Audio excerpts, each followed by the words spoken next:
શક્તિબાણ વાગે છે ઓલા લક્ષ્મણજી મૂર્છિત થઈ જાય છે અને કહેવાય છે કે આ લક્ષ્મણજીને જો જીવિત કરવા હોય તો શું કરવું પડશે? જડીબુટ્ટી લાવવી પડશે ને. અને જડીબુટ્ટી બહુ જ દૂર છે અને એક રાતમાં સૂર્યોદય થાય પહેલા જડીબુટ્ટી લાવવાની છે. અને કહેવાય છે કે હનુમાનજી મહારાજ તૈયાર થાય છે અને કહેવાય છે કે જડીબુટ્ટી હું નહીં આવું. અને કહેવાય છે કે હનુમાનજીએ જડીબુટ્ટી લેવા માટે આકાશમાં ઉડવા લાગે છે. ઉડતા અચાનક એમની નજર નીચે પડે છે અને નીચે એક તપસ્વી લાંબી જટા છે, ભગવા વસ્ત્રો પહેર્યા છે, હાથમાં ને ગળામાં રુદ્રાક્ષની માળા છે અને રામ નામની ધૂન લગાઈ છે. સાની ધૂન લગાઈ છે? રામ નામની એની ધૂન લાગી રહી છે અને એ ધૂન સાંભળતા કહેવાય છે કે જ્યાં રામ નામની ધૂન થતી હોય ત્યાં હનુમાનજી આવે ને. અને કહેવાય છે કે રામની સેવામાં લાગેલા હનુમાનજી જેવી રામ નામની ધૂનની રમઝટ ચાલતી હતી, ફટાફટ ઉતરી પડ્યા નીચે અને એ ધૂનમાં મસ્ત બનવા લાગ્યા. અને ધૂન પૂરી થઈ એટલે હનુમાનજી કહેવા લાગે કે મારે રામની સેવામાં આગળ જવું છે. ત્યારે કહેવાય છે કે એ સાધુના વેશમાં કાલ નેમી છૂટ્યો હતો. કોણ છૂટ્યો હતો? દેખાતો તો સાધુ પણ હતો રાક્ષસ, દુષ્ટ, દુરાચારી. વિદ્યાર્થી ધ્યાનથી સાંભળજો. વિધર્મી લોકો, ગોરા ચામડી વાળા લોકો સુંદર વસ્ત્રો પહેરી અને મને તમને ભરમાવતા હોય છે. દુષ્ટ દુરાચારી વૃત્તિ વાળા લોકો ચહેરો સુંદર ટીલા ટપકા કરીને ભગવો વસ્તુ પહેરી અને કાળનેમીની જેમ અહીંયા હનુમાનજી મહારાજને છેતરવા માટે કાળનેમી ઊભો છે. મને તમને છેતરવા માટે વિધર્મી લોકો વેશ પલટો કરી અને આપણી વચ્ચે આવતા હોય છે. અને આવી અને આપણા સંતોને મહાપુરુષો ઉપર ખોટા ખોટા આક્ષેપો લગાવી મહાપુરુષોની ચરિત્રતા ઉપર કલંક લગાડી અને આ કાળનેમી વૃત્તિવાળા લોકો મને તમને જેમ હનુમાનજીને રામ સેવાથી દૂર કરવા જઈ રહ્યો છે ઓલો કાળનેમી એમ આપણી ગુરુ સેવાથી આપણી ગુરુ પ્રત્યેની આસ્થા અને શ્રદ્ધા ઉપરથી આપણને હટાવવાનું આ કાળનેમી દુષ્ટ દુરાચારી લોકો આપણી ઉપર આવું ષડયંત્ર કરી રહ્યા છે. અહીંયા કાળનેમી હનુમાનજી મહારાજને કે હનુમાનજી મહારાજ તમે ચિંતા ના કરશો, મારી પાસે એવો મંત્ર છે, મારી પાસે એવું જાદુ છે કે ચપટી વગાડતામાં હું દ્રોણ પર્વત ઉપર તમને પહોંચાડી દઈશ અને ત્યાંથી જડીબુટી લઈ અને તમે રામ સેવા ઉપસ્થિત થઈ શકો છો. તો ક્યાં તો બહુ સારું. જલ્દી જલ્દી મને મંત્ર આપો અને જેથી કરી જલ્દી જલ્દી મારી રામ સેવામાં સફળ બની જાવ. કે જાઓ જલ્દી જલ્દી તમે સ્નાન કરીને આવી જાઓ એટલે તમને સરસ મજાનો મંત્ર આપું અને મંત્રના માધ્યમથી તમે એ જડીબુટી લાવી અને કહેવાય છે કે મૂર્છિત અવસ્થામાં પડેલા લક્ષ્મણજીને તમે જીવિત કરવામાં સફળ બનશો. અને કહેવાય છે કે હનુમાનજી મહારાજ જેવા સ્નાન કરવા જાય છે ત્યારે એક મગર એમનો પગ પકડે છે અને હનુમાનજી મહારાજ એ મગરનો નાશ કરે છે અને મગરની યોનિમાં શ્રાપિત એ જીવ હતો એ પ્રગટ થાય છે અને કહે છે કે એ સાધુના વેશમાં કાળનેમી નામનો રાક્ષસ છુપાયો છે. હનુમાનજી મહારાજ તમારો સમય વ્યસ્ત કરશો નહીં અને તમે રામ સેવામાં આગળ વધો, તમારો સમય ખોટો વ્યર્થ જઈ રહ્યો છે. અને કહેવાય છે કે હનુમાનજી મહારાજ ઓલા બહુરૂપિયાનો ટાંટિયો પકડે છે અને એને સ્વધામ પહોંચાડી દે છે. બોલો સદગુરુ ભગવાન કી. એ વિદ્યાર્થી મિત્રો આપણે પણ આપણી આજુબાજુ આવા દુષ્ટ દુરાચારી લોકો હોય એનાથી સાવધાન રહેવાનું છે. આપણે જ્યારે કોઈ સદગુરુના આશ્રમમાં જઈએ, કોઈ ગુરુના દ્વારે જઈએ તો આ કાળનેમી રૂપી રાક્ષસો આપણને રોકતા હોય છે કે નહીં તમે ખોટા રસ્તે જઈ રહ્યા છો. ત્યારે વિદ્યાર્થી આપણે સાવધાન રહેવાનું છે. આપણી ઉન્નતિ ક્યાં થઈ રહી છે, આપણું મંગલ ક્યાં થઈ રહ્યું છે, આપણી વૃત્તિ આત્માકાર ક્યાં બની રહી છે, બ્રહ્માકાર ક્યાં બની રહી છે, કોના દ્વારે જવાથી આપણને શાંતિ મળે છે. આવું વિવેક આપણા અંદર હોવો જોઈએ ને. ઓલા મિલિયન ચેનલ વાળાઓ જોડે જવાથી આપણને શાંતિ મળે છે? નથી મળતી સાહેબ વાળા. શાંતિ તો સાચા મહાપુરુષના દ્વારે જઈને બેસીએ ત્યારે મળે છે. એક રમત રમી લઈએ. નારાયણ બોલી લે, ઉભા થવાનું, હરિઓમ બોલું બેસી જવાનું. ઘણા વિદ્યાર્થીઓને ખબર છે. ચલો નારાયણ, હરિઓમ, નારાયણ.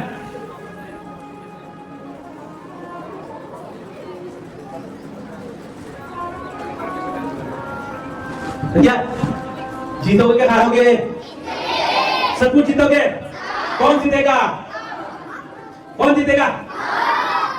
मैं बात करी तो कि मन्ना गुलाम कदी जीत मेळवी શકે? મનના ગુલામ કદી જીત મેળવી શકે? અને જે ગુરુના દ્વારે આવે એ મનના ગુલામ ના રહે પણ શું બની જાય?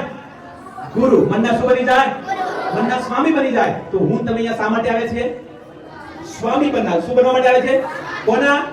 મનના સ્વામી બનવું છે. અને મનના સ્વામી બનવા માટે વિદ્યાર્થી બાપુએ કીધું છે કે જ્યારે જ્યારે બસ સંધ્યાનો સમય આવે તો સંધ્યાના સમયે વિદ્યાર્થી પ્રાટક કરશું કર, પ્રાણાયામ કરશું કર, ધ્યાન કર. તો સંધ્યાનો સમય બાપુએ 12 વાગ્યાનો 10 મિનિટ બાકી હોય એને સંધિકાળ કીધું છે. અને આ સમય તો વિદ્યાર્થી જો ધ્યાન કરે, આ સમય જપ કરે, આ સમય તપ કરે તો કહેવાય છે કે એની અંદર સુષુપ્ત શક્તિ જાગૃત થવા લાગી. એટલે જ્યારે તમને મોકો મળે ને સંધ્યાનો તો અવશ્ય લાભ લેજો. આપણે 12 વાગ્યામાં 10 મિનિટ બાકી છે કારણ સંધ્યા કરીશું, કરશું ને. અને આમ આપણી અંદર એની શક્તિને જગાડીશું. ઠીક છે? તો રમતમાં હાર મળે તો ચિંતા કરવાની, દુઃખી થવાનું, ફરીથી પાછા રમત રમીશું ને જીતીશું. બરાબર ને? તૈયાર? ચલો જો જોવા હારતા નહીં. જો હાર અને જીત બાપુએ સમજવાની વાત કરી છે કે જીવનમાં કદી હાર મળતી જ નથી. તો કે શું મળે છે? તો કે હાર મળે, જીત મળે છે, કાં તો શીખ મળે. શું મળે છે? જીત મળે કાં તો શીખ મળે છે. હારી ગયો મનમાં વિચાર આ વખતે ભલે હારી ગયો, આ વખતે ચોક્કસ. ઠીક છે? નારાયણ, હરિઓમ, નારાયણ, હરિઓમ, નારાયણ. જો મને જેવું કલ્પનામાં જો સેવા હારી જશો, મન ઉપર કાબુ મેળવો. કોની પર કાબુ મેળવવાનો? હા, મેળવશો ને બધા? બીજો કોઈ વિચાર પૂરેપૂરું ધ્યાન રાખવાનું. ઠીક છે? હરિઓમ. જો ઘણા લોકો ઉભા હતા ખાલી છે એ મનમાં કન્ફ્યુઝન થાય કે બે શું ઊભું થવું, હે ને? તો માઇન્ડને છે ને આપણે કંટ્રોલ કરવા માટે અહીંયા આવ્યા છીએ.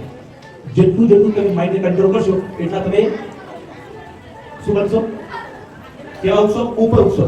અને બાપુ જેવા મહાપુરુષની જે સિદ્ધિ છે સિદ્ધિ પર આપણે પહોંચીશું. ત્યારે કોના પર કાબુ મેળવીએ? તૈયાર? તૈયાર? એ છોકરાઓ પાસેથી છોકરીઓ કોણ પાસેથી?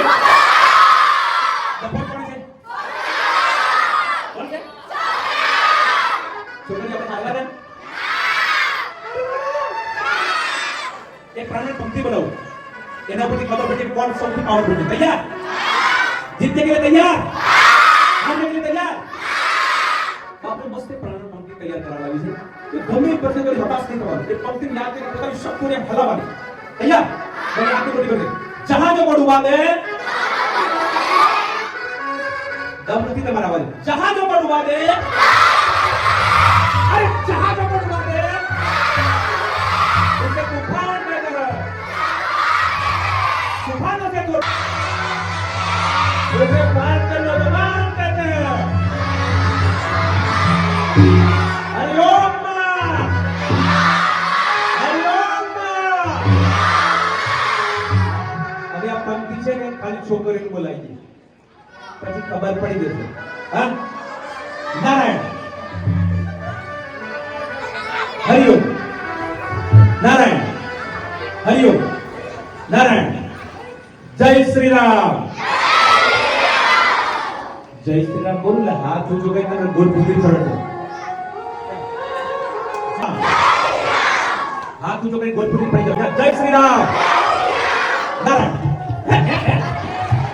बाजू बाजू हो नारायण हरिओम नारायण हरिओम खेल तो और मजेदार बनाइए ऊंचाई कौन दे बोल तुम्हारे ज्ञान मुद्रा ठीक है और प्राणायाम बाकी छोकरे बनाइए भैया छोकरे तैयार पक्का हारोगे छोकरा छोकरे हारवानी हारोगे छोकरे को तो नाकना का पता छोकरा तो मैं नहीं बोलता जहां जो को डुबा दे हाथ जो करे जहां जो को डुबा दे छोकरे का चीज है जहां जो को डुबा दे उसे तूफान कहते हैं तूफान से जो टक्कर ले उसे बात के नौजवान कहते हैं हरिओम छोकरा को पावर दो से आगो मुझे पर हाथ जीतेंगे તમારા ની સૌથી ઉત્સાહ આ ગ્રુપ નામ છે श्रवण कुमार ग्रुप उत्साहित है માટે श्रवण कुमार ग्रुप ने आपको 50 स्टार जय हो